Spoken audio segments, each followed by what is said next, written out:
بسم اللہ الرحمن الرحیم وبہ نستعین وهو خیر المعین وصلی اللہ علی سیدنا محمد وآلہ الطاہرین صلی علی محمد کتاب ولایت فقی ولایت فقاہت و عدالت آیت العظمی جواد عاملی حافظہ اللہ تعالی۔ اس کتاب سے مطالب پیش کیے جا رہے تھے۔ ہم فصل دوم میں پہنچے تھے جس میں عنوان تھا کہ لوگوں کا حکومت اسلامی میں کردار۔ اس حوالے سے چند نکات ہم نے ملاحظہ کیے اور رہبر معظم کی نگاہ میں ہم نے عناصر حکومت اسلامی مطالعہ کیے۔ کتنے عناصر تھے؟ 3 عناصر تھے۔ پہلا عنصر حاکم اسلامی، دوسرا عنصر قانون اسلامی، اور تیسرا لوگوں کی اکثریت کا اس حاکم اور قانون کو قبول کرنا۔ اس کتاب میں آیت اللہ جواد عاملی نے اس بات کو ذکر کیا ہے کہ حکومت اسلامی میں اصل محور جس کو حاصل ہے وہ حق کو حاصل ہے، کہ حق ہر چیز میں محور ہے۔ جو حق ہے اس کے اوپر تمام کی تمام امارت قائم ہے۔ بالفاظ دیگر یہاں پہ در حقیقت ایک مقایسہ کیا گیا ہے اور 3-4 عناوین اسی مقایسے کے اوپر مشتمل ہیں، کیونکہ اس وقت ہمارے پاس دنیا میں حکومتوں کی جب بات آتی ہے تو صورت اس طرح سے بنتی ہے۔ ایک ہمارے پاس الحادی حکومت ہے، اس کے نام مختلف ہو سکتے ہیں، یعنی اس میں سوچ ہے مادی اور حصی جہان کو قبول کرنا، مادی اعتبار سے اور حصی اعتبار سے تمام اپنے نظریات کو بنیاد بنانا، تمام نظریات کی بنیاد یہ مادیت اور حصی امور کو قرار دینا۔ اس کے مقابلے میں ہمارے پاس دوسری جو بنیاد آتی ہے وہ حق ہے، کہ جو چیز حق ہے اسے قبول کیا جائے۔ یہ تو آپس میں قابل جم نہیں ہے۔ بس ایک بلڈنگ کھڑی ہوتی ہے نظریات کی، کس کی اساس پر؟ مادیات اور احساسی امور، حصی امور کو قبول کرنے کی بنیاد پہ۔ اس کے مد مقابل دوسری بلڈنگ کیا قائم ہوتی ہے ہمارے پاس؟ وہ سرزمین حق کی ہے۔ اس کا محبت یہ عقیدہ میں کیوں قبول کروں؟ کیونکہ حق ہے۔ یہ نظریہ کیوں قبول کروں؟ کیونکہ حق ہے۔ یہ حاکم کیوں قبول کروں؟ کیونکہ برحق ہے۔ یہ کتاب کیوں قبول کروں؟ برحق ہے۔ حق کی اساس کے اوپر آپ نے قبول کرنا ہے۔ یہ فیصلہ کیوں قبول کروں؟ مثلا حق کے اوپر مبنی فیصلہ ہے۔ اسی طرح حکومت ہے، کون سی حکومت قبول کروں؟ حکومت تو کئی طرح کی ہو سکتی ہے۔ ایک حکومت اسلامی ہے اور ہم اسلامی حکومت کے مد مقابل حکومت کو الحادی حکومت ابھی نام دے دیں، جیسا کہ کتاب میں یہی نام دیا گیا ہے۔ حکومت اسلامی کے مد مقابل الحادی حکومت۔ حکومت اسلامی یہ نہیں ہے کہ کاغذ پہ لکھ دیا جائے حکومت اسلامی تو اسلامی حکومت ہے۔ جیسے ہمارے ملک میں جب یہ والے سوالات پیش آتے ہیں تو کہتے ہیں کہ پاکستان کی حکومت بھی اسلامی حکومت ہے، کیونکہ مسلمانوں نے بنائی ہے تو اسلامی حکومت۔ اپنی ایک خاص تعریف ہوتی ہے، جبکہ حکومت اس چیز سے نہیں پہچانی جاتی۔ حکومت کے عناصر ہیں جو ہم گزشتہ درس میں پڑھ چکے ہیں۔ حاکم ہے، قانون ہے، اور لوگوں کا اسلامی حاکم اور قانون کو قبول کرنا ہے۔ یا ہم اس طرح سے بھی کہہ سکتے ہیں کہ حاکم اور قانون کے ماتحت تمام ادارے آ جاتے ہیں۔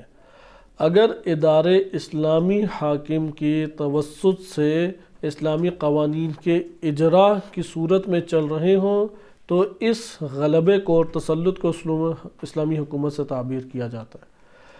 بالفاظ دیگر ایک ریاست میں، ایک ملک میں، ایک معاشرے میں آپ 3 چیزوں کو اگرچہ آپس میں گہرے طور پہ مربوط ہیں لیکن جدا موضوع بحث قرار دیں، اگرچہ گہرے طور پہ مربوط ہیں، جدا نہیں کر سکتے عملاً، لیکن جب آپ انہیں زیر بحث لائیں تو جدا زیر بحث لا سکتے ہیں۔ ایک حکومت ہے، ایک اس کا معاشرہ ہے، اسلامی معاشرہ، اور ایک اس کے اندر حدود ہیں، اسلامی حدود کے اعتبار سے۔ احکام تینوں کے بارے میں مختلف ہو جاتے ہیں، یعنی ایک آپ کہتے ہیں اسلامی ملک، وہ اپنی حدود سے پہچانا جاتا ہے۔ ایک آپ لفظ بولتے ہیں اسلامی معاشرہ، اسلامی معاشرے کا اطلاق کس پر ہوتا ہے؟ ہمیں مطالعہ کرنا چاہیے۔ ایک ہے اسلامی حکومت۔ ہم یہاں پہ ابھی اسلامی ملک کے اوپر نہیں، اسلامی ملک کو زیر بحث نہیں لا رہے، اس مقام کے اوپر ابھی ہم اسلامی معاشرے کو بھی زیر بحث نہیں لا رہے۔ ادھر کس کو زیر بحث لا رہے ہیں؟ اسلامی حکومت کو۔ لیکن حکومت بدون معاشرہ نہیں قائم ہو سکتی، حکومت بدون ملک قائم نہیں ہو سکتی، چونکہ جہاں پہ ملک نہیں ہے وہاں پہ حکومت نہیں ہے، جہاں پہ لوگ نہیں ہے وہاں پہ حکومت نہیں ہے۔ لہذا حکومت 4 نہ 4 تیسرے نمبر پر ہے یا پہلے نمبر پہ؟ تیسرے نمبر پر ہے، صحیح ہے؟ دوبارہ غور کریں، پہلے حکومت ہوگی یا پہلے ملک ہوگا؟ پہلے معاشرہ ہوگا یا پہلے حکومت ہوگی؟ معاشرہ ہوگا۔ اس لیے حکومت اسی کا نچوڑ ہے۔ ہم سنن تاریخ کے عنوان سے بھی جو گفتگو کر رہا ہے اس میں آپ نے یہ ملاحظہ کیا تھا کہ حکومت جو بنتی ہے وہ در حقیقت جیسا معاشرہ ہے ویسے ہی حکومت بنتی ہے، کیونکہ معاشرے کے لوگوں نے ہی اس کا اہتمام کیا، لہٰذا معاشرے کے لوگ جیسا عمل انجام دیں گے اس کے مطابق حکمران غالب ان کے اوپر آ جائے گا۔ بس یہ پہلا نقطہ آج کے درس کا آپ نے نوٹ کیا کہ معاشرے کو حق کا قیام حق کرنا چاہیے۔ معاشرے کی کیا ذمہ داری ہے؟ قیام حق کرے۔ یہ اصل اساس ہے، اصلی ترین اساس کیا ہے؟ قیام حق۔ اس کے اوپر شہید مطہر رحمۃ اللہ علیہ کی جداگانہ طور پہ کتابیں بھی ہیں۔ ہم اپنی زندگی میں کس عمل کو انجام دیں، سوچتے ہیں نا کہ ہم کیسے مدد کر سکتے ہیں کسی کی، یعنی اسلامی حکومت کی، امام معصوم کی۔ حق کو قائم کریں اپنے وجود میں، اپنے گھرانے میں، چاہے پوری دنیا ہم سے مخالف ہو، پوری دنیا ہم سے جدا ہو، فرق نہیں پڑتا۔ حق کو ماننے والے محور حق ہمیشہ قلیل ہوتے ہیں، اس قلت سے نہ گھبرائیں۔ جیسے روایت میں بھی امام علی علیہ السلام نہج البلاغہ میں فرماتے ہیں ایھا الناس لا تستوحشوا، مت تم گھبراؤ، کس سے نہ گھبراؤ؟ لقلت اہلہ، حق اہل الحق، اہل حق کی قلت کی وجہ سے مت گھبراؤ، کیونکہ اس دنیا کے اندر زندگی انسان بسر کرتا ہے، حق تو غالب آ کے رہے گا ہی رہے گا، لیکن آہستہ آہستہ انسان اس دنیا سے اسی حق کی بدولت آگے سفر کر کے اگلے جہان میں منتقل ہو جاتا ہے۔ ادھر آپ غور کریں۔ بس قیام حق اصل ذمہ داری ہے معاشرے کے اندر، اصل ذمہ داری قیام حق ہے۔ اس کے مد مقابل دوسری رائے ہے، اصل ذمہ داری اپنی زندگی کو بہتر بنانا ہے، یعنی مادیت کو فروغ دینا۔ آپ کہیں گے قیام حق ہونا چاہیے، وہ کہے گا نہیں، قیام طعام ہونا چاہیے، کھانے پینے کے وسائل تو ہوں، قیام گھرانہ ہونا چاہیے، گھر بار تو میرا ہو، قیام آرام و سکون ہونا چاہیے۔ یہ مقابل میں ابھی یہی انشاءاللہ مقایسہ ہم پڑھیں گے، لیکن یہ پہلا نقطہ چونکہ بنیاد ہے اسے ازبر کر لیں کہ معاشرے کی ذمہ داری قیام حق ہے۔ انشاءاللہ یہ جملہ ابھی آگے آئے گا، لیکن میں پہلے تکرار کر دوں، نظام الحادی و حکومت الحادی کے نزدیک، یعنی یہ جو جہان بینی مادی و حصی رکھتے ہیں، جو مادیات کے پیرو اور معتقد ہیں، ان کی نظر میں معاشرہ پہلے ہے، قانون بعد میں ہے۔ صحیح، معاشرہ مقدم ہے، یعنی معاشرہ اور قانون کا ٹکراؤ ہو جائے کون بالا تر ہے؟ معاشرہ بالا تر ہے، جیسے غربی حکومتیں اسی طرح سے۔ لیکن اسلامی نظام، اسلامی حکومت میں معاشرہ اور قانون میں ٹکراؤ ہو جائے کون بالا تر ہے؟ قانون بالا تر ہے۔ اگر معاشرہ کہتا ہے کہ شراب پیو، اسلام کا قانون کیا کہتا ہے؟ شراب نہ پیو، حرام ہے۔ کس کو بالا تر کریں گے؟ قرآن کے حکم کو۔ اسی طریقے سے نماز کے ترک کو قرآن نے مذمت کی ہے کہ نہ، اقیم الصلاۃ واجب حکم دیا ہے، معاشرہ کہتا نہ پڑھو، پھر کس کو مقدم کریں گے؟ بس اسلامی نظام میں کیا حاکم ہے؟ اسلامی نظام قانون۔ بس یہاں پہ آپ نے یہ بات ملاحظہ کی کہ زیر بنا اساس وہ قیام حق ہے، اور قیام حق کے لیے ضروری ہے کہ اعتقاد ہے، معارف الہی ہیں، اور اسی طریقے سے ان کی اساس کے اوپر پھر اپنی مادی زندگی کو سنوارنا ہے۔ اساس مادی چیز نہیں ہے، اقتصاد مادی نہیں ہے۔ یہ مارکسزم اور اس کے بعد پھر سوشلزم اور آج کے دور میں مختلف قسم کے مذاہب آ گئے، انہوں نے اس بات کو باور معاشرے کو کرایا کہ تمہاری ساری بنیاد مفاد اور اقتصاد ہے۔ اس کے اوپر طویل گفتگو قبلاً گزر چکی ہے، کیونکہ یہی نظریات ہیں جہاں پہ دین تنہا ہے۔ سمجھ لے مشکل یہاں پر ہی ہے، کیونکہ دین ٹوپی پہننے، داڑھی لمبی کرنے اور وضع قط کا نام نہیں ہے۔ دین کوئی طالب علم، عالم، فاضل، مولانا، پیش امام، قاری، اس طرح کے القابات کا بھی نام نہیں ہے۔ لہذا جہاں دین تنہا ہے وہاں پہ یہی مسئلہ ہے کہ دیندار جو کہلاتا ہے اس نے اندر کا نظریہ تبدیل کر لیا ہے۔ اندر کے نظریے کے مطابق قیام حق پر نہیں ہے، وہ اندر کے نظریے کے مطابق قیام اقتصاد و قیام حیات مادی کے اوپر وہ قائم ہے۔ اس لیے جہاں سے مادی فائدہ ملتا ہے، چاہے آرام کے اعتبار سے، سکون کے اعتبار سے، محافل کے اعتبار سے، وہاں چلا جاتا ہے۔ وہ دین بیچارہ تنہا رہ جاتا ہے۔ اچھا، اگر دین تنہا تو نقصان کس کا ہے؟ اس کا اپنا نقصان ہے۔ دین تو ختم نہیں ہوگا، اللہ تعالیٰ قوم تبدیل کر دے گا۔ جیسے ائمہ علیہ السلام کی دعا میں ہے نا، وَاجْعَلْ لِي مِمَّن يَنْتَصِرُ بِهِ لِدِينِكَ، اے پروردگار بار الہ مجھے ان لوگوں میں قرار دے کہ جن کے ذریعے سے تو اپنے دین کے لیے مدد لیتا ہے، جن کے ذریعے سے تو اپنے دین کی مدد کرتا ہے۔ وَلَا تَسْتَبْدِلْ بِي غَيْرِي، میرا متبادل نہ کر دیجیے، یعنی میں ایسا نہ ہو کہ میری بجائے کسی اور کو تو ان امور کی توفیق عطا کر دے اور میں بے توفیق اس دنیا سے چلا جاؤں۔ قرآن کی آیت سے ہے کہ قرآن میں ہے کہ اگر تم لوگ رخ پھیر دو گے اللہ کے دین سے تو اللہ تمہاری جگہ ایک اور قوم لے آئے گا۔ تو ادھر دعا یہ وَلَا تَسْتَبْدِلْ بِي غَيْرِي، میری جگہ کسی اور کو یہ عنایت نہ کر دے، نہ مجھے اس قابل بنا، میں یہ کام کرنا چاہتا ہوں اور کر کے رہوں گا۔ لہٰذا ہم یہ نہ سمجھیں گے ہم نے کام نہیں کیا تو نہیں ہوگا۔ جہاں جہاں پہ یہ سمجھتے تھے لوگ، جیسے بعض ایسے آپ دیکھتے ہیں پوسٹ یا وال پیپر وغیرہ بھی کہ قبروں کا ایک ڈھیر لگا ہوا ہے اور اوپر لکھا ہوتا ہے، یہ سب یہ سمجھتے تھے ان کے بغیر دنیا نہیں چل سکتی۔ دنیا تو چل رہی ہے اس کے بغیر۔ یہ شہید عارف حسینی رحمۃ اللہ علیہ فرماتے تھے کہ یہ کاروان تو حق، کاروان کا یہ حق، کاروان حق بڑھتا چلا جا رہا ہے، حق کا یہ کارواں آگے ہی چلا جا رہا ہے، تم شامل ہوگے تو ساتھ بڑھو گے، ورنہ تم رہ جاؤ گے، یہ تھوڑی رکے گا، یہ تو آگے بڑھ رہا ہے، یہ تو بڑھتا چلا جائے گا۔ اور حقیقت یہی ہے کہ اللہ سبحانہ و تعالیٰ کا نظام اسی طرح سے ہے کہ اگر کوئی شخص، اگر کوئی فرد، اگر کوئی قوم وہ دین الہی سے رخ پھیر لے تو اللہ تعالیٰ اس کی جگہ ایک اور قوم کو لے آتا ہے۔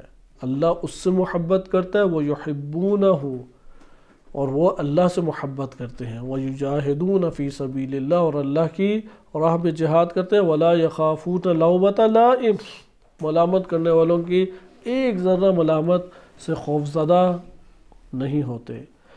لہٰذا یہ ہمارے پاس پہلے یہ چیز آ گئی کہ دو زیر بنا ہیں، ایک ہے قیام حق، اس کو پریشانی یہ ہوتی ہے قیام حق نہیں، یہ پریشانی نہیں ہوتی کہ میرے نفع حاصل ہو جائے اور مجھ سے ضرر دور ہو جائے۔ بعض اوقات گھر میں مسائل آ جاتے ہیں، وہ غربت آ جاتی ہے، سختی آ جاتی ہے، بعض اوقات اور مسائل ہیں، کئی قسم کے مسائل سے گھرانہ دو چار ہو جاتا ہے، وہاں پہ اس کے پاس موقع ہوتا ہے، آیا وہ اپنے اقتصاد کے نظریے کے تحت، یعنی جو اقتصادی ایک نظریہ، مادی نظریہ، اس کے تحت حرام کے ذریعے سے اپنی مشکل دور کر دے، یا قیام حق کر کے صبر کے دن کاٹے اور انتظار کرے کہ اللہ تعالیٰ اس کی نصرت فرمائے اور اس کے ایام سختی، مشکل سے جو مشکل دور ہے وہ دور ہو جائے۔ اس چوراہے میں ہر انسان، دوراہے میں ہر انسان کھڑا ہے، یہ ٹکراؤ انسان کو آئے روز پیش آتا ہے، حلال اختیار کرے یا حرام سے استفادہ کرے۔ آ جائیں اب دوسری چیز، دوسرا یہ ہے کیونکہ اس کی دلیل قرآن میں کلمات اللہ ہی العلیٰ، اللہ نے تکوینی طور پہ یہ قانون کائنات میں رکھ دیا ہے، کلمۃ اللہ ہی العلیٰ، کلمہ الہی نہیں بلند ہونا ہے۔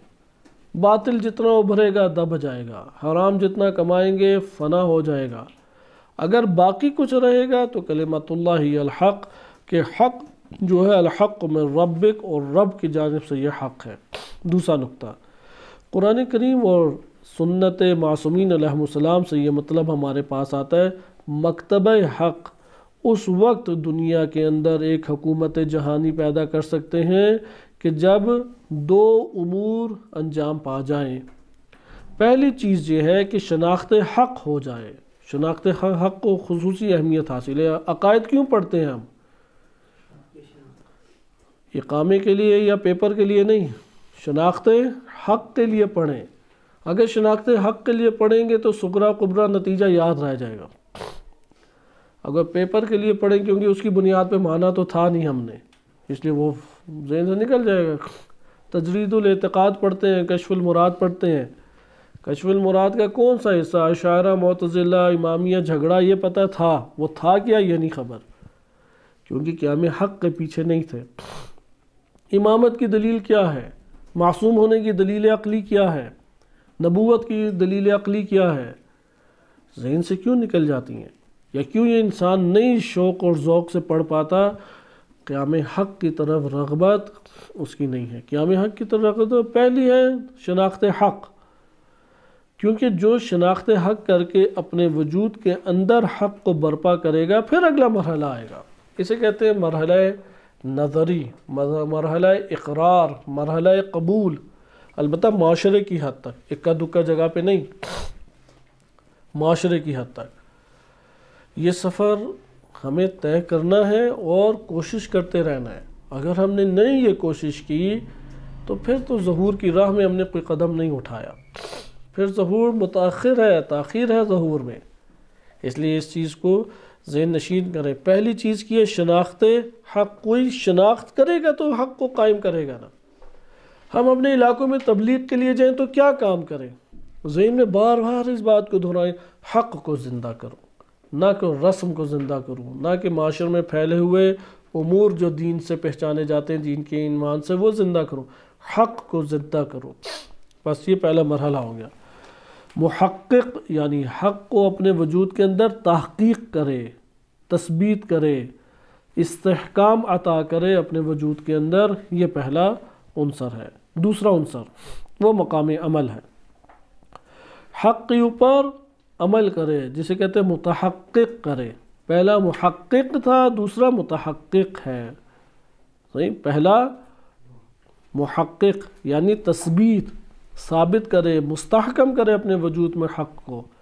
حق کو ثابت اور مستحکم کرنے میں زحمت پیش آتی ہے، وقت گزرتا ہے، انسان مختلف آزمائشیں دیتا ہے، امتحان دیتا ہے، دنیا داؤ پہ لگاتا ہے، آرام داؤ پہ لگاتا ہے۔ جس چیز کے لیے بھی آپ آرام، اپنا سکون داؤ پہ لگائیں گے، وہ آپ کے نفس میں چیز گھڑتی چلی جائے گی۔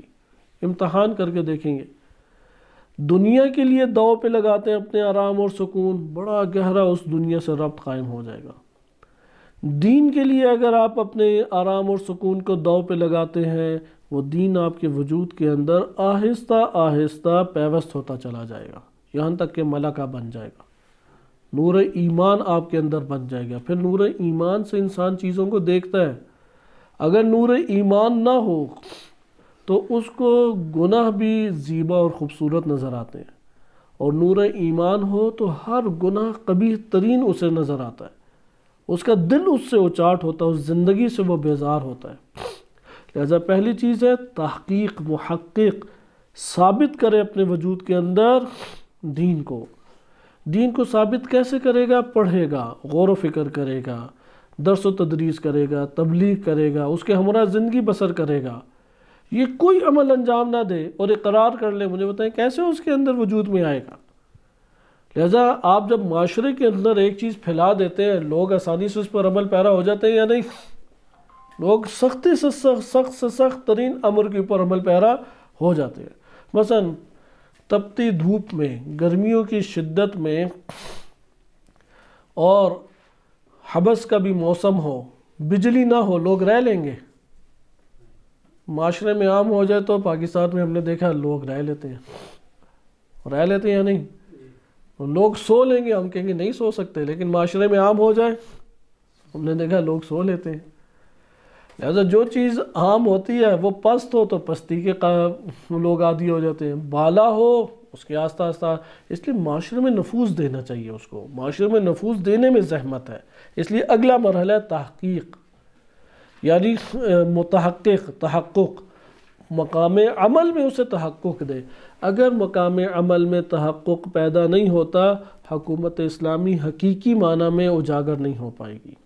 ایران ابھی اسی مرحلے سے گزر رہا ہے، متحقق کرنا چاہتا ہے لیکن وہ پہلے والا بھی ڈگمگا رہا ہے، کیونکہ اتنے زیادہ یہاں پہ دشمن کی طرف سے سازشیں ہو رہی ہیں، اس قدر سازشیں ہو رہی ہیں کہ لوگوں کے دلوں سے حق کے اوپر اعتقاد کو متزلزل کیا جا رہا ہے۔ بازار کرونا کی وجہ سے بند نہیں ہوتے، اچھا اسی طرح سینما وغیرہ بند نہیں ہوتے۔ اگر کوئی چیز بند ہوتی ہے تو مسجد، اگر بند ہوتی ہے تو سکول، بند ہوتا ہے تو حرم، کہیں گے یہ کیا بات ہوئی؟ ادھر تو خاص طبقہ آتا ہے، ادھر تو ہر ایرا غیرہ بازاروں میں آتا ہے، وہ کیوں بند نہیں ہوتے؟ کیوں گراؤنڈ بند نہیں ہوتے؟ کیوں پارک بند نہیں ہوتے؟ لہذا آپ نے ملاحظہ کیا کہ ایک اعتقادات کو متزلزل کرنے کے لیے امور اسی طریقے سے آتے ہیں۔ مثلا اگر کوئی بندہ فلمیں دیکھتا رہے، وہ دیندار بنے گا یا اعلیٰ درجے کا ملحد بنے گا؟ دیندار تو کم سے کم نہیں بنتا، اگر اعلیٰ درجے کا ملحد بھی نہ بنے ایمان اس کا حتماً ڈگمگا جائے گا، وہ بھی اسی طرح کی عارضی زندگی کے خواب دیکھے گا، وہ بھی وہ طور طریقے اپنائے گا۔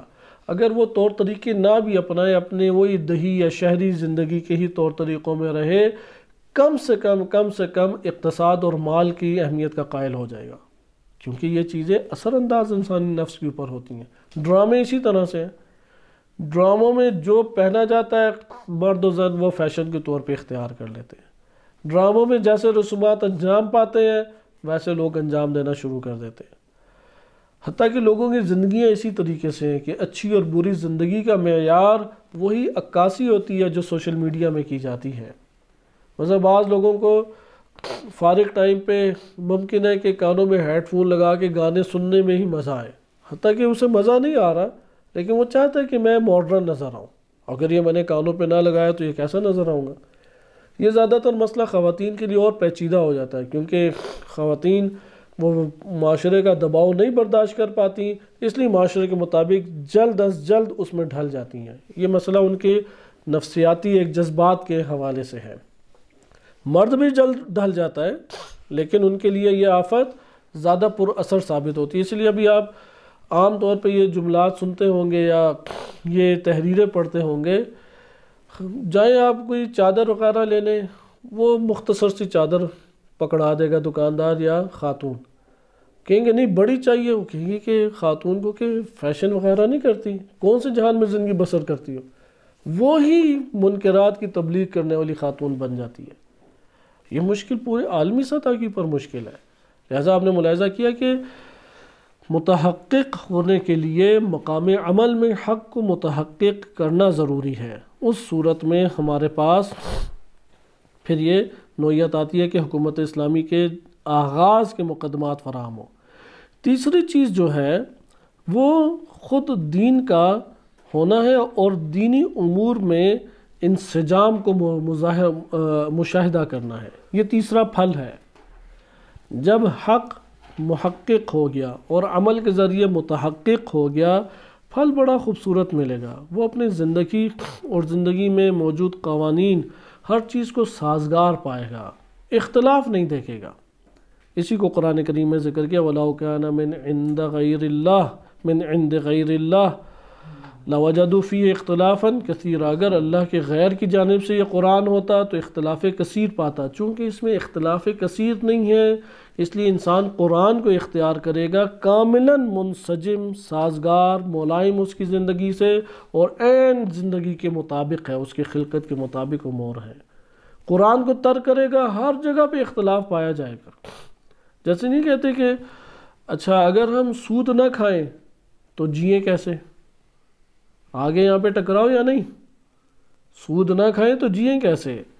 یہ مادی سوچ کی وجہ سے ہے۔ اسے کہو کہ رازق تمہارا بینک ہے یا اللہ کی ذات ہے؟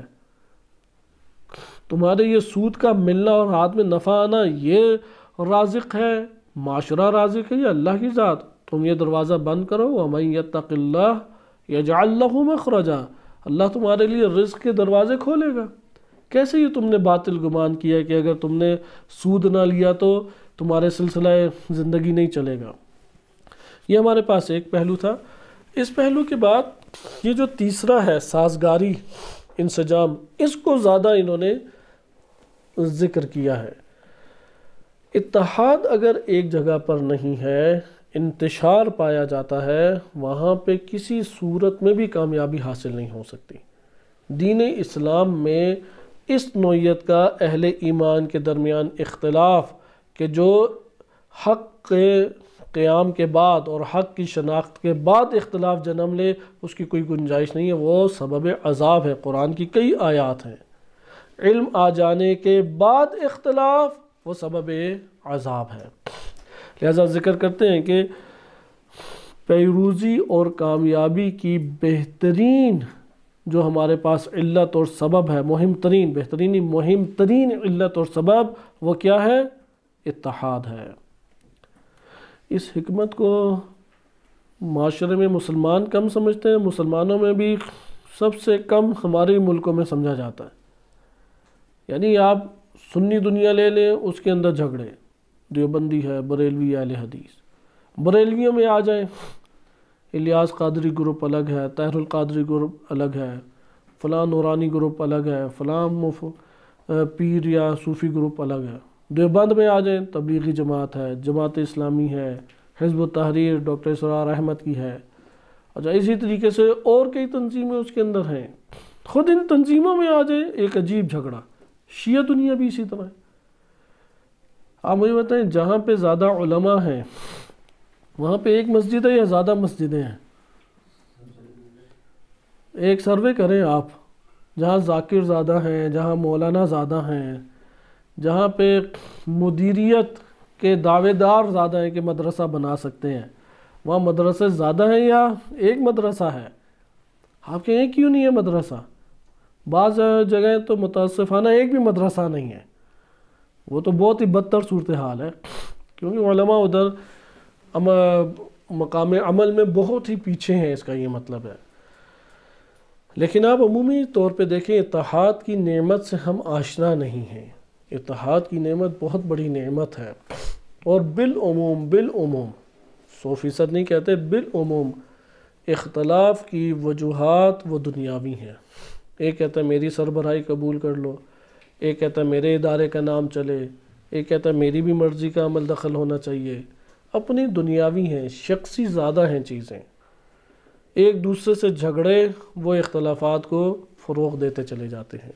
لہذا ذکر کرتے ہیں کہ اتحاد حقیقی معنی میں ہونا چاہیے، یعنی حاکم اور رعایا متحد ہو، کیونکہ حکومت اسلامی پڑھنے ادھر مراد بھی واضح ہو جائے، حاکم اور رعایا متحد ہو۔ بالفاظ دیگر عموماً یہ سوال آتا ہے، ہم ایک علاقے میں وہاں پہ مولانا صاحب ہیں اور مسجد بھی انقلابی نہیں ہے، اب ہم کیا کریں؟ اگر انقلابی مولانا نہیں ہے تو کیا کریں ہم؟ وہاں پہ ایک اور مسجد قائم کریں، مولانا کے خلاف خوب پروپیگنڈا شروع کر دیں، یا اتحاد کی نعمت کو فروغ دیں، کہیں گے ہم ان کے ساتھ مدد کر کے، ہمکاری کر کے کام کریں گے، مسجد میں نماز پڑھنی ہے، مسجد میں شریک ہوں گے۔ یا اس کی میں ایک اور مثال دیتا ہوں، اس مثال سے واضح آپ سمجھ جائیں گے۔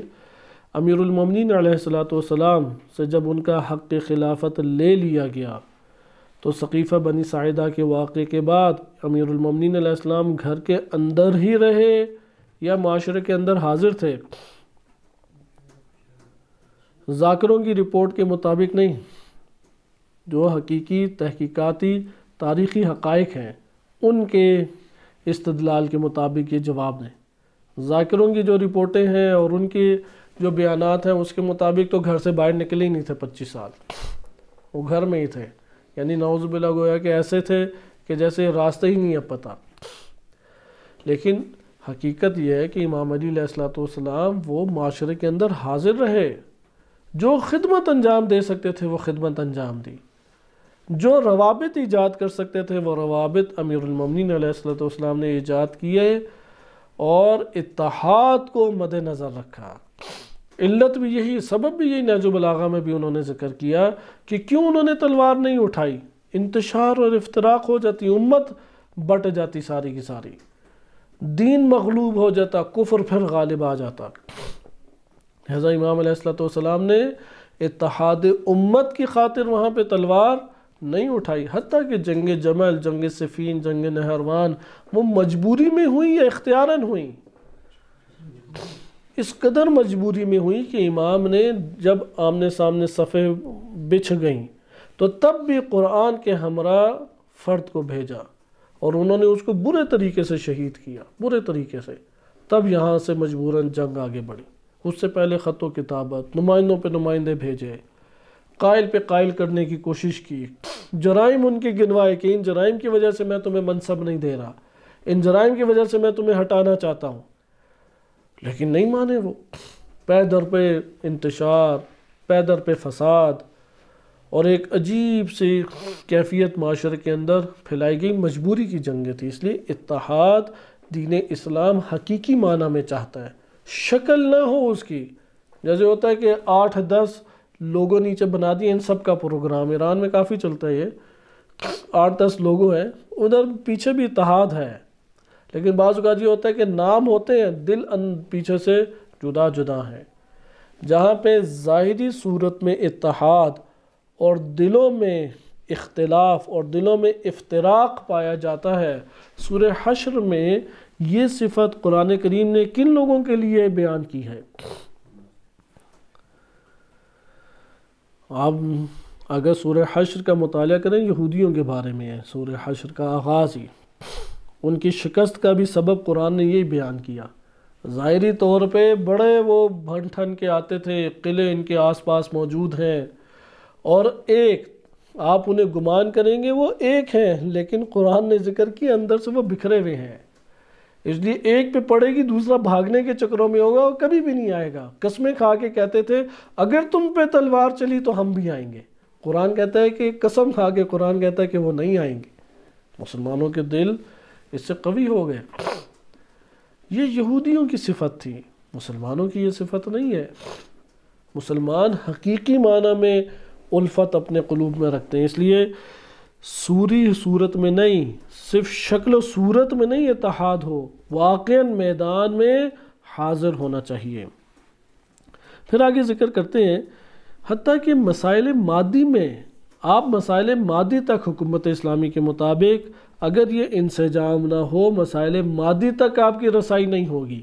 یہ تو ہم تمام ممالک میں دیکھتے ہیں، کیونکہ شکار ہیں ہمارے ممالک، بالخصوص پاکستان کے بہت بڑے مسائل میں سے اور غمناک ترین مسائل میں سے ہے کہ پاکستان کی اراضی کھیتی باڑی کے اعتبار سے انتہائی بہترین ہے۔ ادھر جو سب سے بہترین جنس اگتی ہے یا بنتی ہے وہ پاکستانی استعمال نہیں کر سکتا، ہوتی نہیں ہے پاکستان میں، وہ سیدھا جاتی ہے عربی اور غربی ممالک میں، عرب اور غرب ممالک میں منتقل ہوتی ہے۔ اچھا مالٹا، اچھا چاول، اچھی گندم، اچھا کپاس، اچھا لباس، سب کی سب باہر، وہ اسلامی دیگر ممالک میں بھی نہیں آتی، وہ ساری کی ساری کہاں جاتی ہے؟ اب تو اور اس سے بدتر حالت ہو گئی کہ باہر کی کمپنیز نے وہ زمینداروں سے زمینیں خرید لی ہیں، اب وہ زمینیں ان کی ہوگی، زمیندار اپنی عیاشی میں پڑے ہوئے، کوئی باہر کے ملک گئے، کوئی شہروں میں منتقل ہوئے، ایکڑوں کی زمینیں بیچی ان کے اوپر، اب وہ باہر کی کمپنیز ہیں۔ مشرف کے دور میں یہ دروازہ کھلا تھا، اب آپ دیکھیں پاکستان میں ہر جگہ پہ اسے کہتے ہیں ملک کا دیوالیہ ہو جانا، یعنی ملک خود کچھ نہیں بنا سکتا، بیرونی طور پہ کچھ داخل ہوا تو لوگ زندہ رہ سکیں گے۔ ابھی تیل کی صورتحال، ابھی ایران کے جنرل سٹور بڑے بڑے کھل گئے ہیں، پاکستان میں تیل آپ کو جس قیمت پہ ملتا ہے اس کے تقریباً 30% رعایت کے اوپر ایران کا تیل آپ کو میسر آ جاتا ہے۔ اسی طرح سے ایران سے جو چیزیں بنی ہوئی جا رہی ہیں وہ پاکستان کی بنی ہوئی چیزوں سے بہت زیادہ بہتر ہے، لوگوں کی رغبت ادھر بڑھتی جا رہی ہے۔ چائنا تو ہمارے ہاں پھیلا ہوا ہی ہے، ہمارا ملک کیا پیدا کر رہا ہے؟ کچھ بھی نہیں پیدا کر رہا۔ اس لیے وہ یہ نقطہ ذکر کرتے ہیں کہ اگر حاکم اور حکومت میں اتحاد، حاکم اور رعایا، حکومت اسلامی اور رعایا میں اتحاد نہ ہو تو آپ مادی وسائل تک بھی نہیں پہنچ سکیں گے۔ اس لیے حکومت اسلامی حقیقی معنی میں مادی وسائل کی فراہمی کا باعث بنتی ہے۔ اور پھر قرآن سے انہوں نے اس آیت کریمہ کو پڑھا کہ الف بین قلوبہم لو انفقت ما فی الارض جمیعا ما الفت بین قلوبہم، کہ اللہ کی ذات ہے جو ان کے دلوں میں الفت کو پیدا کرتی ہے۔ اگر زمین میں جو کچھ ہو سب کا سب آپ خرچ کریں، مادیات کے ذریعے سے کبھی بھی الفت دلوں میں جنم نہیں لیتی۔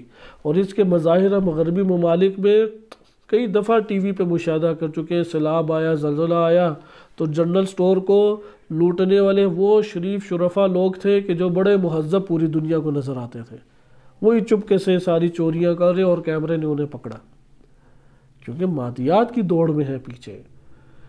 اللہ کی ذات ہے کہ جو الفت پیدا کرتی ہے، پیسہ دے کے مادیات کے وسائل فراہم کر کے الفتیں نہیں آتی۔ وَلَكِنَّ اللَّهَ أَلَّفَ بَيْنَهُمْ، اللہ نے ان کے قلوب میں الفت پیدا کی، إِنَّهُ عَزِيزٌ حکیم، کہ وہ عزیز حکیم ہے۔ اس لیے نبی صلی اللہ علیہ وسلم کی برکت سے جہاں پہ معنوی خصوصیات حاصل ہوئیں، مالا مال ہو گیا جزیرہ عرب، تمام ذخائر فراہم ہو گئے، غریبوں کا پیٹ بھر گیا، اور طاغوت اور کفر کا بھی وہاں سے خاتمہ ہوا۔ اس کے بعد ذکر کرتے ہیں کہ حاکمیت دین حق اور نظام اسلامی وہ دیگر نظاموں کی طرح صرف خیالی دنیا کی باتیں نہیں کرتی۔ دیگر دنیا کی ہے نا، ان میں آرزویں ہی آرزویں ہوتی ہیں، تمنائیں ہوتی ہیں۔ اسلامی حکومت اور دین اسلامی ایسی نہیں ہے۔ اس میں اتحاد اور حکومت اور رعایا کے اتحاد کا محور کون ہوگا؟ کب اتحاد کہلائے گا؟ جب محور حق ہو۔ اگر حق نہیں ہے تو ان کا اتحاد کوئی فائدہ نہیں دے گا۔ اگر محور حق نہیں ہے تو کوئی فائدہ نہیں دے گا، وہی مشکلات اور عذاب اور اس طرح کے مسائل آ جائیں گے۔ اس لیے ذکر کیا، آپ اگر امام علی علیہ السلام کے اقوال دیکھیں، امام حق محور حق کو سمجھتے تھے، تو امام فرماتے ہیں نہج بلاغہ میں کہ میں اللہ کی وجہ سے تم لوگوں کو چاہتا ہوں، یعنی جو میں امور انجام دے رہا ہوں وہ اللہ کی وجہ سے ہے، اور تم لوگ اپنے ذاتی مفادات کے لیے مجھے چاہتے ہو، تم حق کی وجہ سے نہیں چاہتے۔ میں حق کے ساتھ تمہیں بلاتا ہوں اور تم لوگ نہیں آتے، اور تمہارے اوپر احسانات بھی کرتا ہوں اور مال بھی دیتا ہوں، یعنی وہ جو وظیفہ بنتا تھا وہ دینے کے علاوہ تحفے طائف اور ہدایہ کی صورت میں بھی امام علیہ السلام مال دیتے تھے۔ اور باطل کی طرف، معاویہ بن ابی سفیان کی طرف کہتے تھے، وہ باطل کی طرف بلاتے ہیں تو وہ لپکتے ہوئے ان کے پاس آ جاتے ہیں اور اپنے امیر کی اطاعت کرتے ہیں۔ لہٰذا آپ نے ملاحظہ کیا کہ دین اسلام میں حضور مردم لوگوں کا ہونا اتحاد کی صورت میں کب ہوگا؟ جب محور حق ہو۔ اب یہ خوارج کو دیکھ لیں، امام علی علیہ السلام حق کی بات کر رہے ہیں، خوارج وہاں پہ رہے تو وہاں پہ کیا ہوا؟ امام علی علیہ السلام کو کامیابی ان کے لشکر کو ملی یا نہیں؟ یہی مقدمہ انہوں نے آیت اللہ جوادی عاملی نے یہاں پہ ادھر سے ہی باندھا ہے کہ محور حق ہو اور تب اتحاد ہو تو تب حاکمیت تمام کی تمام آئے گی۔ اگر محور حق نہ ہو یا اتحاد حاکم اور رعایا میں، یعنی حکومت اور رعایا میں اتحاد نہ ہو تو کامیابی نہیں ملے گی۔ چاہے امام علی علیہ السلام کو حاکم بنا لیں، چاہے نبی صلی اللہ علیہ وسلم کو حاکم بنا لیں، اگر عوام ساتھ نہیں دے گی تو یہ ہستیاں بھی حکومت کو ان کے اوپر حاکم نہیں کر سکیں گے۔ لہذا اس کو انہوں نے ذکر کیا کہ اگر اتنی مقدار میں بھی رعایا کے اندر لبیک کہنے والے افراد ہیں کہ حق کو محور بنا کے حاکم اور رعایا کے درمیان اتحاد برپا ہو جائے، قلیل مقداری کیوں نہ ہو، اللہ غلبہ دے دے گا۔ جیسے کم من فئۃ قلیلۃ غلبت فئۃ کثیرۃ باذن اللہ۔ ایران کے اندر حقیقت میں یہی ہوا، ایران میں اتنی مقدار مہیا ہو گئی کہ اتحاد برپا ہوا اور غلبہ ہوا، اور ابھی ہم دیکھتے ہیں غلبہ کم من فئۃ کا ہے یا اکثریت کا غلبہ ہے؟ کم من فئۃ ہے کہ جو اس پورے نظام کو چلا رہی ہے۔ اچھا، پھر جب اللہ تعالیٰ اس کم من فئۃ قلیلۃ کو غلبہ دے گا، تو کس صورت میں غلبہ دے گا؟ کہ کثیر دشمن کو ناکام کر دے گا۔ نصرت الہی اذا جاء نصر اللہ والفتح، آیت میں شرطیہ جملہ ہے اذا جاء، کہ اگر، اذا جاء جب اللہ کی مدد آ جائے اور فتح آ جائے، وَرَأَيْتَ النَّاسَ يَدْخُلُونَ فِي دِينِ اللَّهِ أَفْوَاجًا، گروہ در گروہ آپ دیکھیں گے لوگ دین میں داخل ہو رہے ہیں۔ لہذا اللہ کی مدد کا انتظار کرنا ضروری ہے۔ اب اللہ کی مدد آ جائے تو دشمن کی کیا صورتحال بنے گی؟ فَأَخَذْنَاهُ وَجُنُودَهُ فَنَبَذْنَاهُمْ فِي الْيَمِّ، پورے لشکر فرعون کو ہم نے، فرعون اور اس کے لشکر کو ڈبو کے رکھ دیا اس سمندر دریا کے اندر، یا بعض کے بارے میں کہا فَخَسَفْنَا بِهِ وَبِدَارِهِ الْأَرْضِ، ہم نے اس کو اور اس کے گھر سمیت اس کو زمین کے اندر دھنسا دیا۔ یا بعض کے بارے میں آیا عاد و سمود میں سے کہ سخرها علیہم 7 لیال و8 ایاما حسوما، 7 راتیں اور 8 دن ان کے اوپر زہریلی ہوائیں چلتی رہیں، 7 راتیں اور 8 دن۔ اس طرح سے اللہ تعالیٰ انہیں ناکام فرماتا ہے، اور انقلاب اسلامی کی کامیابی میں یہ والے مظاہر کثیر ہیں، ان گنت ہیں، کثیر ان گنت واقعات ہیں اس طرح کے۔ کوئی چیز ان کے پاس نہیں تھی، کوئی تجربہ جنگی نہیں تھا، کوئی کمانڈر ان کے اوپر موجود نہیں تھا، لیکن وہ نکلے اللہ کی راہ میں۔ ابھی تک لاشیں آ رہی ہیں، کیونکہ لاکھوں افراد ہوئے تھے شہید، کوئی حساب کتاب بھی نہیں ان کے پاس تھا، تو وہ ابھی تک فحص کرتے ہیں، جو تلاش کرتے ہیں اور پھر لے کے آتے ہیں۔ ہر سال اس سال بھی ابھی چند ماہ پہلے ان کے جنازوں کو لے کے آئے۔ تو یہ کامیابی انسان دیکھتا ہے۔ حزب اللہ کی فتح کو آج ہم نے اپنی نگاہوں سے دیکھا، انصار اللہ کی فتح آپ دیکھتے ہیں ان کے پاؤں میں بوٹ بھی نہیں ہیں، جوتیاں پہنی ہوتی ہیں، اور ٹانگوں کے اوپر کوئی فوجی ان کے لباس نہیں ہے، وہی دھوتی باندھی ہوتی ہے انہوں نے، اور ایک کلاشنکوف پکڑی ہوئی ہے اور وہ جہاد کر رہے ہیں وہاں پہ۔ ابھی تو حزب اللہ نے اعلان کر دیا کہ میزائل ٹیکنالوجی اب وہ خود بناتے ہیں، ایران سے مستغنی ہو گئے ہیں۔ ایک بہت بڑا بم ہے جو اسرائیل کے اوپر آگے برسا۔ انصار اللہ نے ڈرون حملہ کیا ہے، یہ ایک اور بڑا بم تھا آل سعود کے اوپر۔ لہذا خدا کی مدد آتی ہے، استقامت شرط ہے، حق محور ہونا شرط ہے۔ اس کے بعد ذکر کرتے ہیں تاریخ سے ایک استفادہ کرتے ہوئے، فرماتے ہیں کہ رہبری مانند علی ابن ابی طالب علیہ السلام، اگر امیر المومنین علی ابن ابی طالب علیہ السلام جیسا رہبر ہو کہ روئے زمین پہ نبی صلی اللہ علیہ وسلم کے علاوہ ان جیسے مقام اور منزلت پر علم اور عمل کے اعتبار سے پہنچی ہوئی شخصیت نہیں ہے، وہ شخصیت جس نے ابتدائی جوانی میں ہی جنگوں کے اندر حصہ لیا اور مسلسل جنگوں میں ان کی عمر کٹی، اور جنگی تدبیر سے بہتر ان سے زیادہ کوئی ہستی اصلاً جانتی ہی نہیں ہے، اگر وہ ہستی آئے اور حکومت حاصل کرے، اور اگر عوام اور مردم وہ میدان میں نہ آئیں اور وہ ان کے ساتھ متحد نہ ہوں، ان کا ساتھ نہ دیں، اس صورت پہ امام علی علیہ السلام کی حکومت گر جائے گی، ان کی حکومت بھی قائم نہیں رہے گی۔ یہ بہت اہمیت کی حامل چیز ہے۔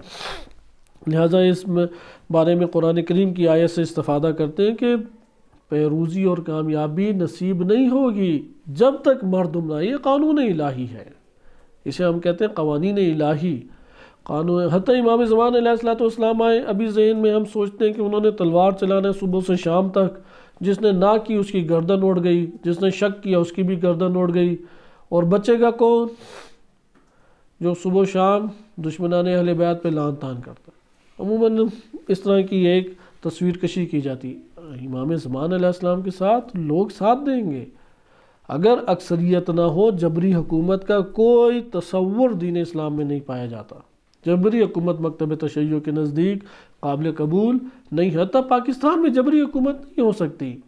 ہم جب ولایت فقیہ کا نعرہ لگاتے ہیں ہم کہتے ہیں ہم اقلیت میں ہیں، وہ اکثریت میں ہے، کیسے حکومت آ سکتی ہے؟ جبری حکومت نہیں آ سکتی، جبر کے ذریعے سے تھوڑی حکومت آئے گی۔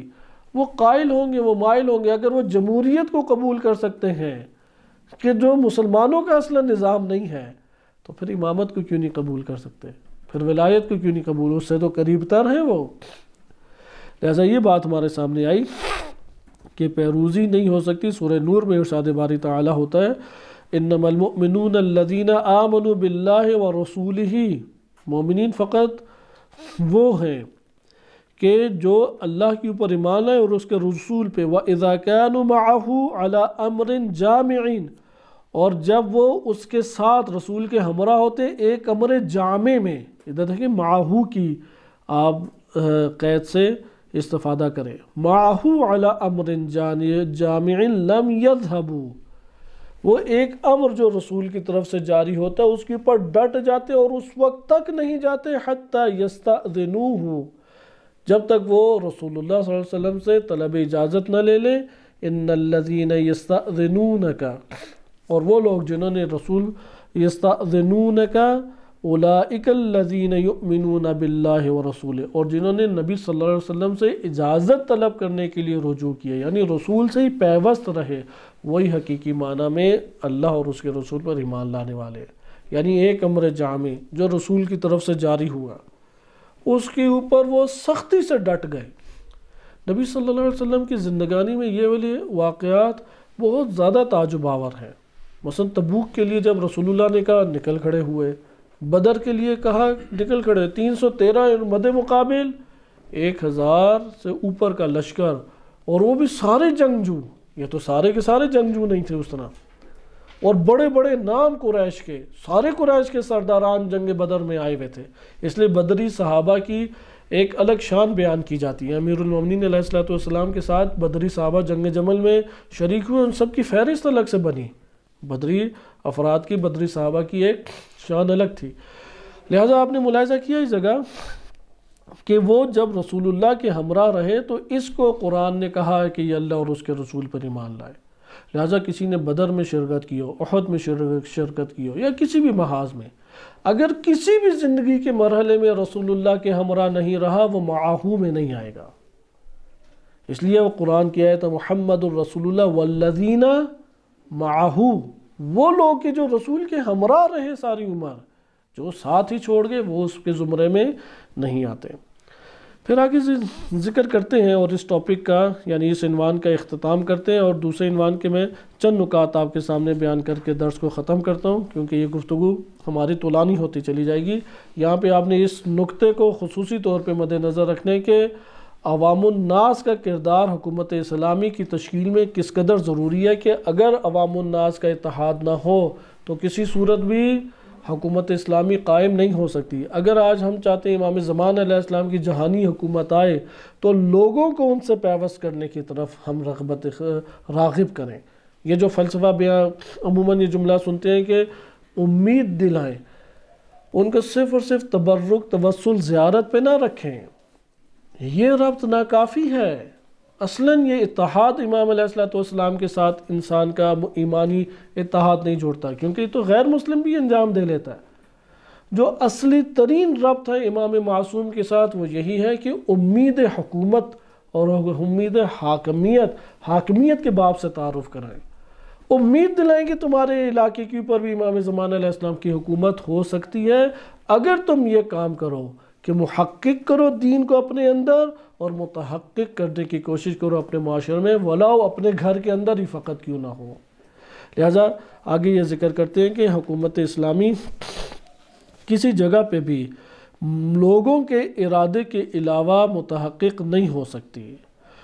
دیگر حکومتوں میں اور اسلامی حکومت میں اساسی ترین فرق یہی ہے، دیگر حکومتیں لوگوں کی مرضی کے بغیر بھی آ کے غالب ہو جاتی ہیں، یعنی جبری حکومتیں قائم ہو سکتی ہیں، لیکن اسلام میں اس کی کوئی گنجائش نہیں ہے۔ اس لیے دین اسلام نے اسلامی حکومت کے عنوان سے یہ ضابطہ پیش کیا، ان اللہ لا یغیر ما بقوم حتی یغیروا ما بانفسہم، اللہ کسی قوم کی حالت تبدیل نہیں کرتا جب تک وہ اپنے وجود اندر کی حالت تبدیل نہ کرے۔ اس سے یہ نہ سمجھے کہ بیرونی حالت، مثلا پاکستان میں لے لیں، اللہ تعالیٰ ہماری حالت تبدیل نہیں کرتا جب تک ہم اپنی آپ کی حالت تبدیل نہ کریں۔ اس سے کیا مراد؟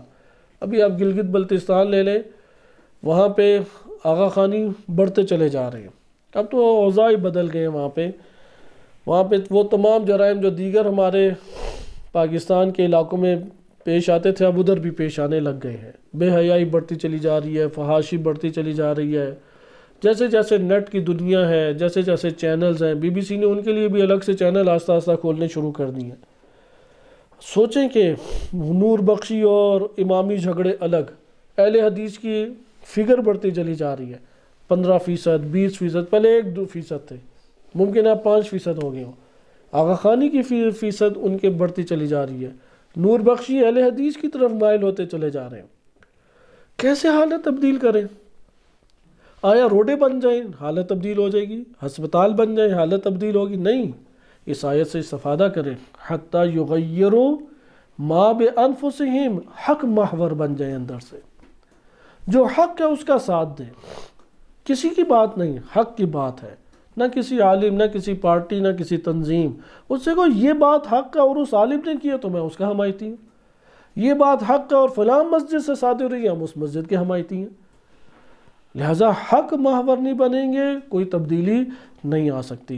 اسی لیے کو قرآن نے ایک اور طرز میں سورہ انفال میں ذکر کیا، بِأَنَّ اللَّهَ لَمْ يَكُنْ مُغَيِّرًا نِعْمَةً أَنْعَمَهَا عَلَىٰ قَوْمٍ، اللہ کسی نعمت کو اس وقت تک تبدیل نہیں کرتا جب تک وہ قوم خود تبدیلی نہ لے آئے۔ یعنی نعمت کب اللہ کی تبدیل ہوگی؟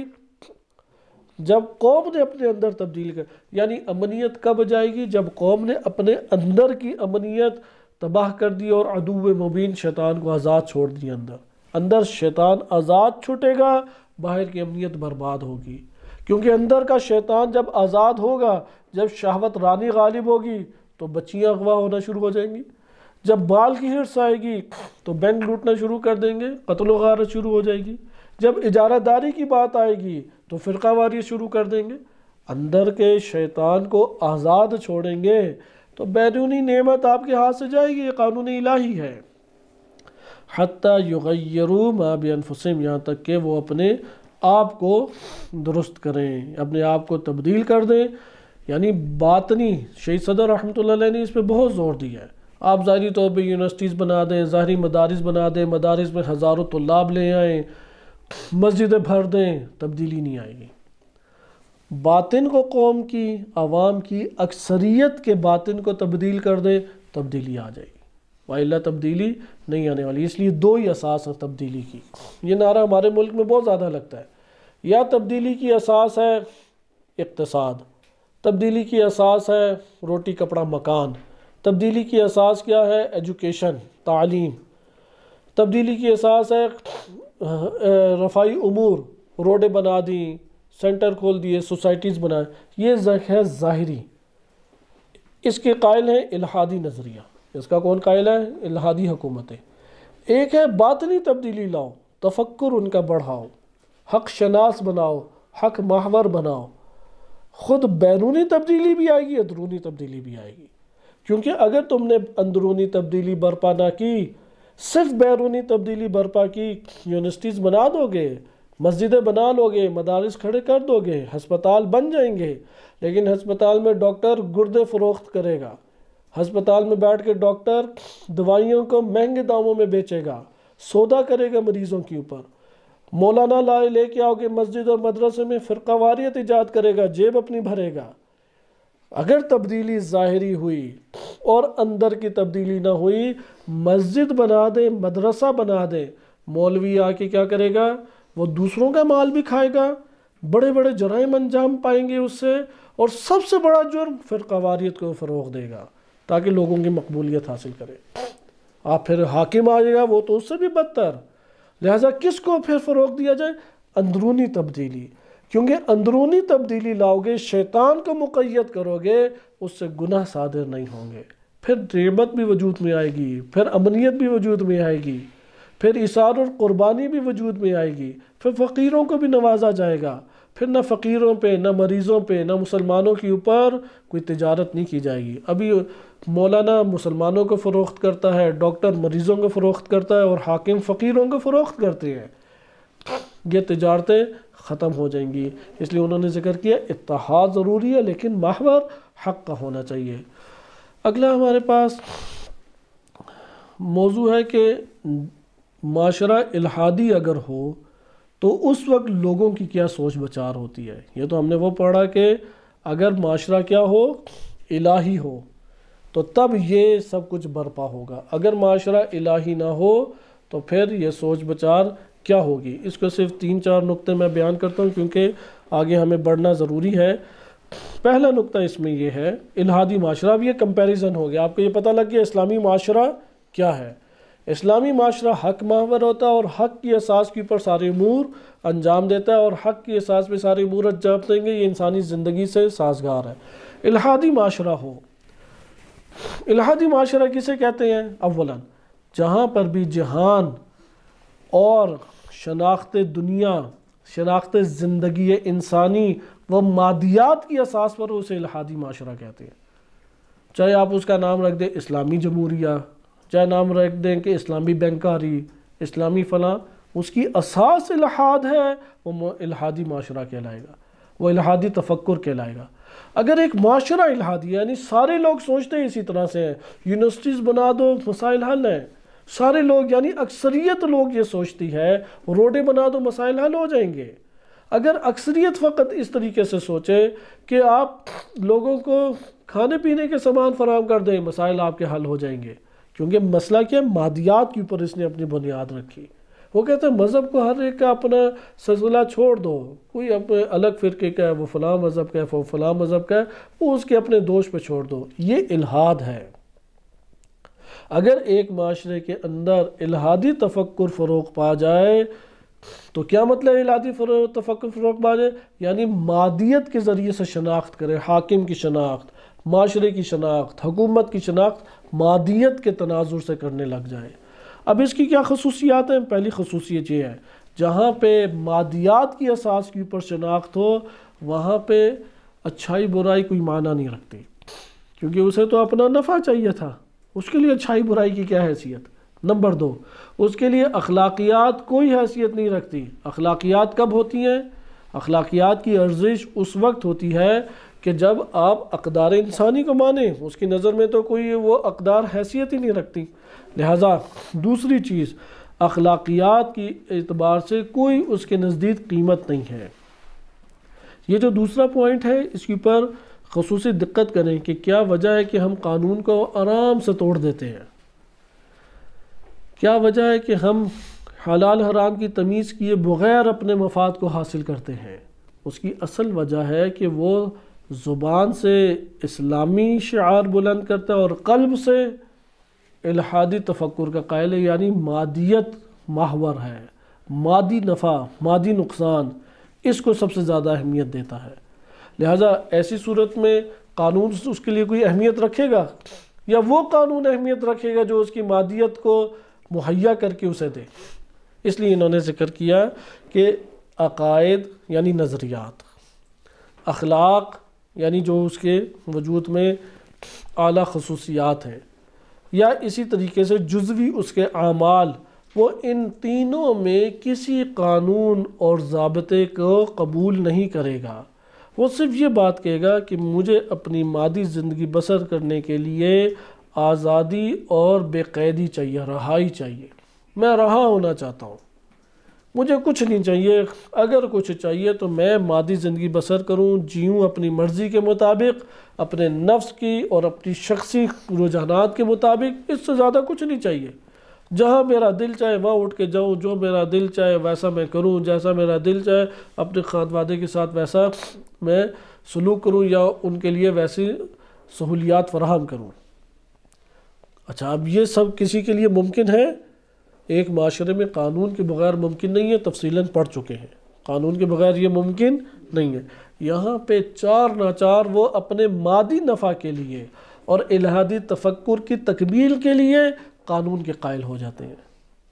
اس لیے یہ جملہ اس مقام پہ آیت اللہ جوادی عاملی نے لکھا کہ الہادی تفکر کے مطابق الہادی معاشرہ جہاں پہ غالب لوگوں کی سوچ، الہادی معاشرہ کیا کہلاتا ہے؟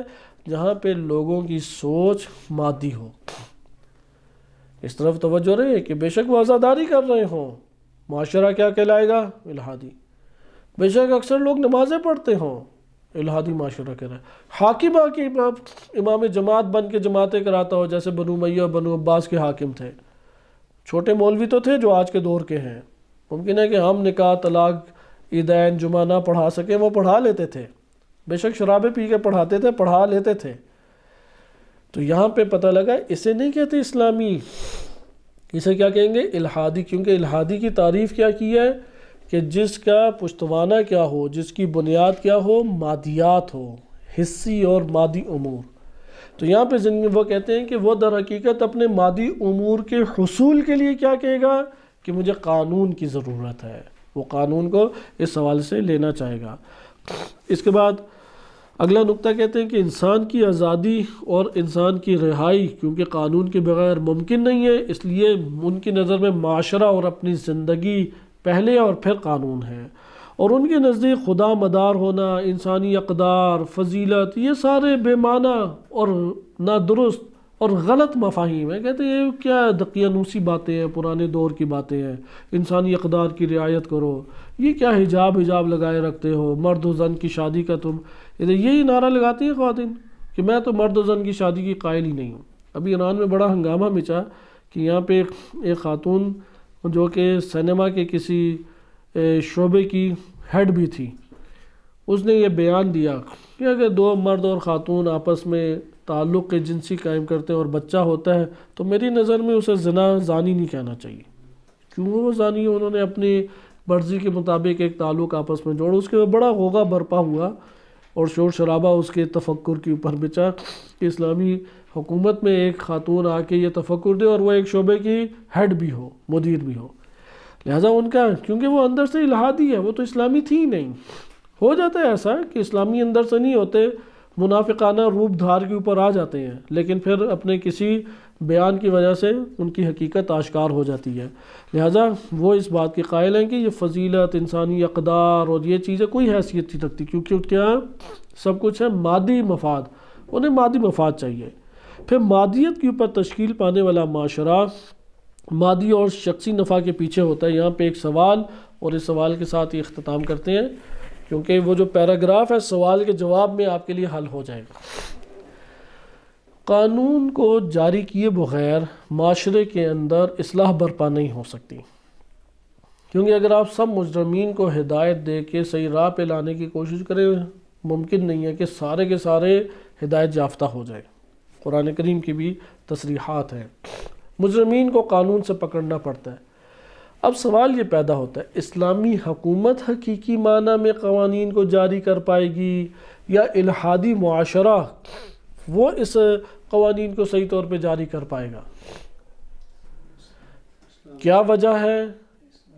چونکہ الحادی معاشرے میں قانون اس کے شخصی مفاد کی بنیاد پر تھا، کیونکہ الحادی معاشرے میں قانون کی وہ رعایت کیوں کر رہا تھا؟ مادیات کی وجہ سے، اور جب اس کی مادیات داؤ پہ لگے گی وہ قانون کا ساتھ دے گا یا قانون کو ترک کرے گا؟ قانون کو اختیار کیا تھا مادیات حاصل کرنے، اب قانون کی وجہ سے جب مادیات داؤ پہ لگ رہی ہیں تو وہ کبھی بھی نہیں یہاں پہ آئے گا کہ اپنی مادیات کو داؤ پہ لگائے۔ کیوں؟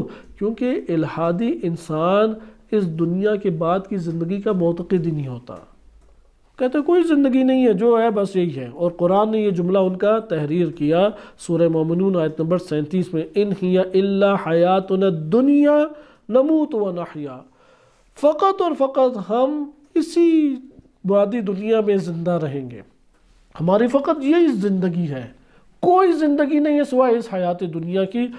جب ہم مر جائیں گے کیا یہ ہو سکتا ہے اور دوبارہ سے زندہ ہو؟ نہیں، ایسا نہیں ہو سکتا۔ لہٰذا آپ نے ملاحظہ کیا کہ مادی جہان میں یہ مسائل اور غربی دنیا اس وقت گھری ہوئی ہے۔ ادھر ایک سوال پیدا ہوتا ہے، قانون زیادہ اسلامی حکومت میں ٹوٹے یا غربی حکومت میں ٹوٹے ہیں؟ کیونکہ ہم نے یہ نقطہ پڑھا نا، یہ قانون تو کبھی بھی جاری نہیں کر پائے گا۔ تو اگر آپ غرب کو جھانک کے دیکھیں، حقیقت میں ادھر ہی سب سے زیادہ قانون ٹوٹے ہیں، انہوں نے عالمی سطح پہ قوانین کو توڑا، ممالک کی ممالک برباد کیے ہیں۔ ابھی یوکرائن اور رشیا کا یہ حال دیکھ لیں، نیٹو کے ایک بہانے کے ذریعے سے امریکہ ہر ملک میں نفوذ پیدا کرتا ہے اور نفوذ پیدا کر کے اپنی کٹ پتلی حکومتیں لاتا ہے، پھر اپنے اثر و رسوخ عسکری اثر و رسوخ اس کے اندر ڈال دیتا ہے۔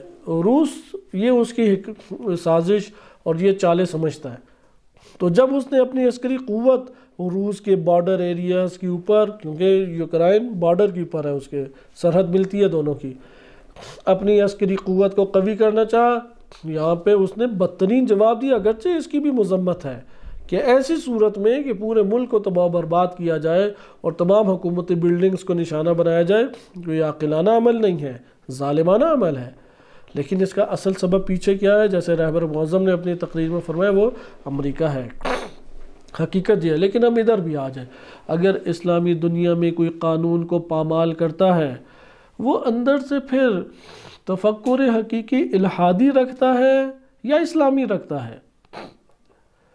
خصوصاً وہ قوانین جو شریعت کی جانب سے آئے، ایک وہ قوانین ہے جو شریعت کی جانب سے نہیں ہے، مثلا ممکن ہے ٹریفک قوانین کی بعض رعایت نہ کرتے ہوں، لیکن جو شریعت کی جانب سے آئے ایک متدین کبھی بھی اسے نہیں توڑے گا، اگر توڑے تو پھر آمیزش ہے الہادی امور کی۔ اور یہ ہمارے پاس ہے کہ اچھا یہاں پہ ایک سوال پیدا ہوتا ہے، مرنے کے بعد ہر کوئی اپنے لیے بہتر زندگی کا تصور کرتا ہے یا نہیں؟ کم سے کم اچھے ناموں کا، یہاں پہ تو شہید کو اتنی قدر دی جاتی، انسان اس قدر کو دیکھ کے سوچتے کہ یار شہید ہی ہو جائیں تو بہتر ہے، کوئی ہمیں عزت اور محبت سے یاد تو کرے گا، کوئی دعائیں تو ہمارے لیے پڑھے گا، کوئی آنسو تو بہائے گا۔ تو یہ ہوتا ہے یا نہیں؟ پوری دنیا میں جو وطن کے لیے الہادی لوگ، الہادی معاشرہ، وہ قربانی دیتا ہے یا نہیں؟ اس کے اوپر بھی نقد کرتے ہیں کہ وہ جو وطن کے لیے وہ آگے بڑھ کے قربانیاں دے بیٹھتے ہیں، حقیقت میں وہ کسی معنویت کے قائل نہیں ہیں، وہ مادیت کے قائل ہیں۔ وہ بیچارے احساسات کے ہاتھوں وہاں پہ آ گئے، ترانے ایسے بنائے گئے، خوشنما صورتوں میں ان کی تعریفیں اتنی کی گئی، وہ اپنی پوری جان داؤں پہ لگانے کے لیے وطن کو بچانے آ گئے، اور جب گولیاں لگی ہیں تب پشیمانی انہیں ہوئی کہ کہاں ہم پھنس گئے ہیں۔ اس لیے انہوں نے کہا کہ یہ جو خوشنما ان کے نام و نمود ہے، اگر ایک الہادی معاشرہ یا الہادی انسان ادنا سے دقت کرے، وہ کہے گا مرنے کے بعد زندگی ہی نہیں ہے، میرے نام سے کیا ہوگا، پھر مجھے کیا فائدہ اس کا؟ لیکن اسلامی حکومت کے اندر شہید کی جو قیمت ہے اور جو بلندی اگلے جہانوں میں اسے عنایت ہوتی ہے، وہ اپنے پورے ولولے، رغبت اور شوق کے ذریعے سے وہاں پر قربانی دینے جائے گا۔ اور اس کے ہمارے پاس کئی نمونے موجود ہیں۔ ویتنام کی جنگوں میں جن امریکی فوجیوں نے شرکت کی، اکثر بیشتر یا مجنون ہو گئے یا نفسیاتی مریض ہو گئے۔ عراق کے یہ افغانستان میں بھی یہ صورت تھی، اکثر بیشتر یا ذہنی مریض ہو گئے یا مجنون ہو گئے کہ ہم اتنی دور سے ان غریبوں کو مارنے کیوں آئے ہیں، کیا ہمارا مفاد ہے اس کے اندر؟